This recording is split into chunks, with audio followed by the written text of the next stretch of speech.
1919 সালে প্রথম বিশ্বযুদ্ধ সংঘটিত হয়েছিল।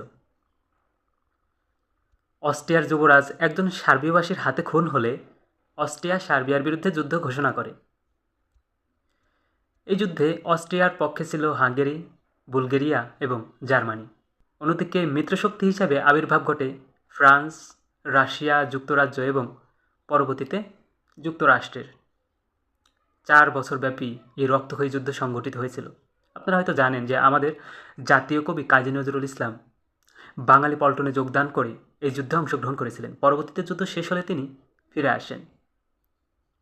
এই যুদ্ধে প্রায় 16 থেকে 17 মিলিয়ন মানুষ, অর্থাৎ প্রায় 1,60,00,000 অথবা 70 লক্ষ মানুষ মৃত্যুবরণ করে এবং প্রায় 20 মিলিয়ন বা 2 কোটি মানুষ আহত হয়।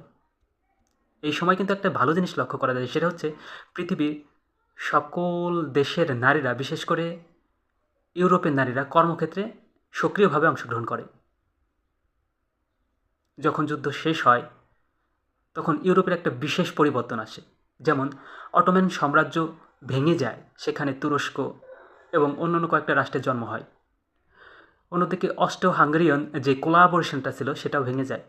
জার্মানি তার কিছু পাওয়ার হারিয়ে ফেলে এবং বিশ্বের মোড়লরা একটা জিনিস বুঝতে পারে যে পৃথিবীকে যদি এই ধরনের বিভীষিকা থেকে রক্ষা করতে হয় তাহলে একটা জিনিস তৈরি করা দরকার যেখানে পৃথিবীর সমস্ত মানুষের কোলাবোরেশন থাকবে। সেখান থেকেই কিন্তু লিগ অফ নেশনস বা আমরা বাংলাকে যেটাকে বলি জাতিপুঞ্জ, সেটা গঠিত হয়। কিন্তু মূলত এটা বেশি দূর পর্যন্ত আগাতে পারেনি, এটা শেষ হয়ে গিয়েছিল এবং পরবর্তীতে দ্বিতীয় বিশ্বযুদ্ধে আমরা দেখতে পাই যে এর থেকেই অনুপ্রেরণা নিয়ে তৈরি হয় জাতিসংঘ বা ইউনাইটেড নেশনস। ধন্যবাদ।